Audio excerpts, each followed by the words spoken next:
What is going on, everybody? Welcome back to the Nerdy Mark channel. I'm Sid the Nerdy Mark, and this is my review for Backlash 2018.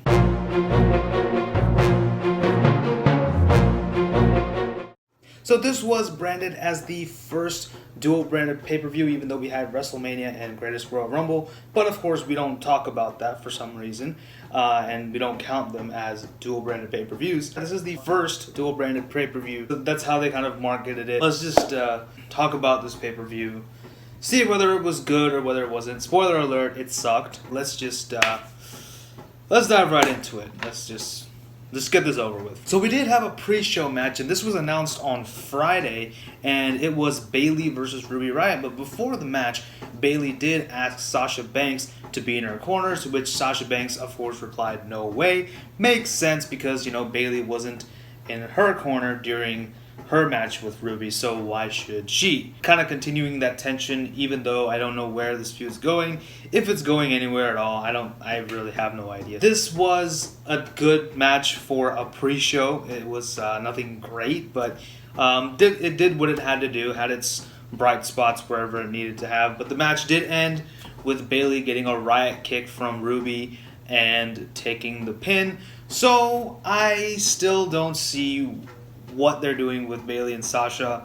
Of course, Riott Squad, on the other hand, continue to show their dominance as usual. I don't have anything else to say about them except that. I know I've been pretty repetitive about the Riott Squad, so let's do something interesting with the Riott Squad, please. So Backlash does begin proper with the Intercontinental Championship match between Seth Rollins, the IC champ, versus The Miz. I gotta say, another impressive match between these two men. Both of these guys are phenomenal workers, and I have no complaints. The whole story here is that Seth does damage his knee when he has Miz outside on the apron, and he tries to go for it's called a revolution knee, but I really don't like that, so I'm just going to call it the handheld knee strike. That's what it's going to be called from here on out. Seth hits that aforementioned handheld knee strike, or tries to go for it, but Miz gets out of the way. Seth hurts his knee on the turnbuckle. Miz tries to work the knee, getting him in the figure four, which Seth Rollins brilliantly reverses. Just a few counters here and there, and Rollins does kick out of two skull-crushing finales. Not really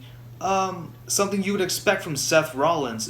Maybe from Roman Reigns, but not from Seth. So I was impressed with this. This was good stuff. But the match does end when Miz does eat a curb stomp, courtesy of Seth Rollins, and he retains a phenomenal opener to this show. What a good match. We then had our Raw Women's Championship match between Alexa Bliss and Nia Jax, a rematch from WrestleMania. This was just a little bit better than their match at WrestleMania. Alexa Bliss has a good spot in here where she works Nia's legs for the most part, because, chopping down the oak tree that is Nia Jax. She has Nia on her knees, and then this was a really cool move. I loved when Nia Jax was on her knees, Alexa Bliss went towards the ropes, bounced off of it, ran towards Nia, stopped, and slapped her on the face. I loved that move. Courtesy of somebody, I forgot who it was, but I saw a tweet, and it said, if that move is not in the next 2K game, then WWE doesn't know what they're doing. And I totally agree. The match does end when, of course, the much more powerful Nia Jax does hit the Samoan drop and vanquish the little big bully Alexa Bliss, and she cuts a very half-hearted promo about bullying and being yourself and whatnot. I kind of believed it a little bit until she said be a star, and I'm just like, oh, okay, be a star campaign. Okay, great job, Nia. You're a cog in the machine as well. But the match was good, and that's all I can say so far. Nothing spectacular here either. We're moving on. And now we had Randy Orton versus Jeff Hardy for the United States Championship. Pretty good match. I'm not going to say it was great. I know that they did have a match back in 2008 as well, so this is cool. This is two veterans going at it. Jeff Hardy is always going to be...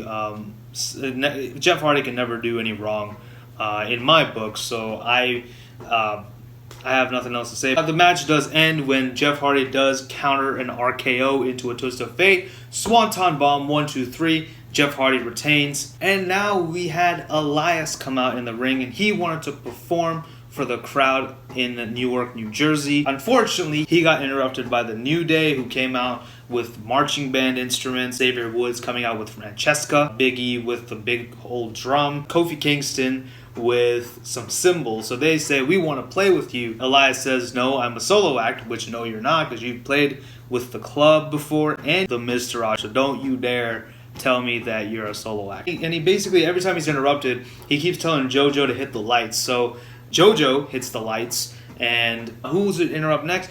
But Rusev Day, Rusev and Aiden English. And I was half expecting just Aiden English to come in and Elias to play the guitar and Aiden English to sing. Aiden English does bring out Rusev Day, and they interrupt him, and then he tries to start over again. And then Titus Worldwide and No Way Jose kind of combine forces along with the Breezango to interrupt Elias, and he is very, very angry. So he starts it over, and then out comes Bobby Roode, hits him with a glorious DDT. That's how the segment ends. This was a very wacky segment. Crazy, very screwy, and very symbolic of the rest of the show. We then had the match that we all wanted from Daniel Bryan. Daniel Bryan versus Big Cass. I don't have any problem with Big Cass myself. I kind of think he's cool, but I don't understand why they made him feud with Daniel Bryan. This made no sense to me. Hence, me not caring about this match at all. This was an okay match. It didn't really do much. Daniel Bryan does win with the yes lock, and after the match, Cass beats him up. So, are we seriously continuing this feud? And there were "We Want Enzo" chants throughout this match. I don't really think you want Enzo. No matter how bad the match is, you don't want Enzo Amore. We now had Carmella versus Charlotte for the SmackDown Live Women's Championship. And Carmella won clean. What? How does this make any sense? I mean, she has the Iconics on her side. Why did they not capitalize on that and bring them out and cost Charlotte the match? I'm okay with Carmella winning, but the fact that she won clean kind of irks me. Not because I don't think she can do it. No, that's not why. But it's because she has the Iconics. Why did we not use them? I mean, they came in the pre-show, but we just didn't use them at all. And, you know, instead we have Charlotte tweaking her knee when she tries to do a moonsault, and Carmella kicks her knee, pins her, and retains the SmackDown Women's Champion. I mean, of course, showing that she's a very crafty superstar in the ring. However, didn't really make sense the way this finished. And might I add that Carmella and Alexa Bliss in both their matches did throw a lot of temper tantrums. Dream match: Carmella versus Alexa Bliss in who can throw the biggest temper tantrum. WWE, make it happen. We now get the third match in the saga of AJ Styles versus Shinsuke Nakamura. And this is a no disqualification match for the WWE Championship. This match was really exactly what it needed to be. This was brutal. This was bloody a little bit. Yes, AJ does cut his cheek open when he blocks a Kinshasa attempt with a chair, and the chair just kind of bounces onto his face. That looked pretty messy, but the match was a really good match. Very brutal, like I mentioned. Shinsuke Nakamura hits a low blow, but this time AJ Styles gets his comeuppance and hits Nakamura with a low blow. And then we even had one of the best parts of this match. We had a double kick to the nether regions by both of them. Both of them kicked each other below the waist, and the match ended in a countout. Gay! Oh my god, this pay-per-view. They have a really good match, and you decide to just... What are you thinking, WWE? What is going on with this pay-per-view? I don't get it, man. This was a really screwy finish, and they took something that was white hot, and they managed to ruin it. Congratulations, WWE. You deserve a round of applause. Oh my god, Done. We now have Braun Strowman and Bobby Lashley versus Kevin Owens and Sami Zayn, and quite frankly, this is, for all intents and purposes, another squash match, because guess what? Braun Strowman killed everybody, and that's how the match ended, and of course, the match did end with Kevin Owens getting pinned by Braun Strowman, even though he wasn't the legal man. They teased a little tension between the two when Zayn was trying to get the heck out of Dodge, which is actually a very smart move. Sami Zayn threw Kevin inside the ring. Kevin retaliated by throwing Sami Zayn inside the ring. Sami Zayn slapped Kevin on his face, and this distraction caused Kevin to enter the ring, Sami Zayn to get the heck out of Dodge. Braun Strowman hits the running power slam onto Kevin Owens and wins for Bobby and himself. And then both Bobby and Braun hit their finishers on Sami Zayn because the faces need to look strong, the powerhouses need to look strong. So yeah, whatever. Now it is time for our main event, Samoa Joe versus Roman Reigns. Finally! Actually wasn't as bad as some of the other matches. The match did start with a pre-match beatdown by Samoa Joe. He beats up Roman Reigns quite a bit, outside the ring. This should have been a no disqualification match. I don't know why they didn't make this a no DQ match as well. The match does begin, and for the most part, it is Samoa Joe. I love one counter. Roman goes for the drive-by. Samoa Joe counters it into a coquina clutch. I thought that Joe had this match won, which I think would have made sense. However, they did have Roman kind of somehow get his second win when he was fading. His eyes were like rolling to the back of his head, and then all of a sudden he just woke up and he became Superman and overcome the odds. But yeah, it was very unbelievable. I know it's pro wrestling, but come on, there's only so much suspension of disbelief when you watch that. But the match does end when Roman does hit the spear and Superman punch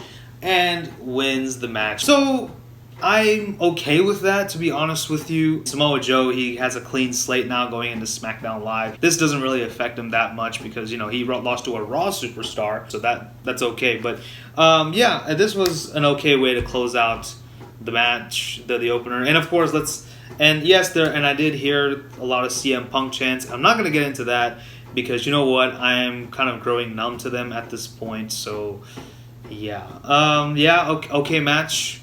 Nothing to write home about, and that's how we end this rather lackluster pay-per-view. So overall, I think I alluded to this quite a bit, but this was a very, very disappointing pay-per-view. This is the first in dual-branded pay-per-views. I can kind of understand why it was so bad, though. Some of these matches were made before a lot of these superstars went to either Raw or SmackDown, but it doesn't give you an excuse to make a really bad pay-per-view, WWE. You can't use that as an excuse, but I can see why. I can kind of understand, I guess. All I can do is hope the next one's better. All I can do is hope Money in the Bank is better, SummerSlam's better. But there were a couple of good matches. I mean, the match of the night is easily the opener, Seth Rollins versus Miz. I mean, this was an unbeatable match. No match on this card held a candle to this. And the main event actually was a decent match too. I actually did like Roman versus Joe.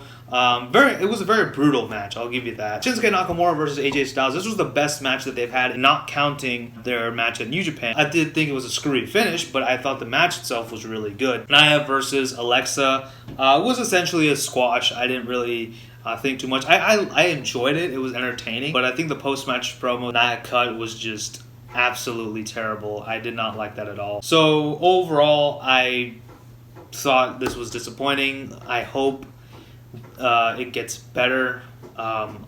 Fingers crossed. I hope it gets better as we move in to some of these other pay-per-views. So those are my thoughts on Backlash 2018. Let me know what you guys thought about this pay-per-view in the comment section below. Also, don't forget to like, share, and subscribe. Follow me on social media and tell your friends about the Nerdy Mark. Thank you all so much for watching. This is Sid signing off. You guys take care. Bye-bye.